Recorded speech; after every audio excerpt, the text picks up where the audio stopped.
எங்க ஓனரா கிளம்பிட்ட? இன்னைக்கு மாட்டு பொங்கல்டா, அதான் ஆவாரம் பூ பறிச்சுட்டு வந்து ஆட்டு மாட்டுக்கெல்லாம் கட்டணும். ஏன் ஆவாரம் பூவை மட்டும் கட்டுறீங்க?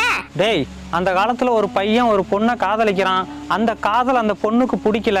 இவன் பல தடவை முயற்சி பண்ணி பார்த்துமே அந்த பொண்ணு வந்து இந்த பையனை ஏத்துக்கல.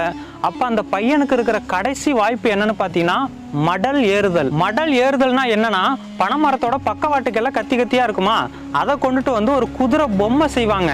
அந்த பொம்மைக்கு மேல அந்த பையனை உட்கார வச்சு அவன் தலையில வந்து எருக்கம் பூவும் குதிரை பொம்மையோட கழுத்துல வந்து ஆவாரம் பூ மாலையும் போட்டிருப்பாங்க. இப்ப அந்த குதிரை பொம்மைய ஊர்ல உள்ள சின்ன பசங்களாம் இழுத்துட்டு போவாங்களாம். அப்படி இழுத்துட்டு போகும்போது அந்த குதிரையில இருக்கிற அந்த பனைமரத்தோட கத்தி வந்து குத்தி கிழிக்குமா. அப்படி ரத்தம் சொட்ட சொட்ட தான் இழுத்துட்டு போவாங்களாம். இப்படி ஒரு இழிவான விஷயத்த யாருமே பண்ண மாட்டாங்களாம். அப்படி எந்த பையன் பண்றானோ அந்த பையன் மேல அந்த பொண்ணுக்கு காதல் வந்துருமா, இல்லைன்னா ஊர்ல உள்ளவங்களாம் பேசி சேர்த்து வச்சிருவாங்களாம். இததான் திருவள்ளுவர் காமம் உழந்து வருந்தினார்க்கு ஏமம் மடல் அல்லது இல்லை வலி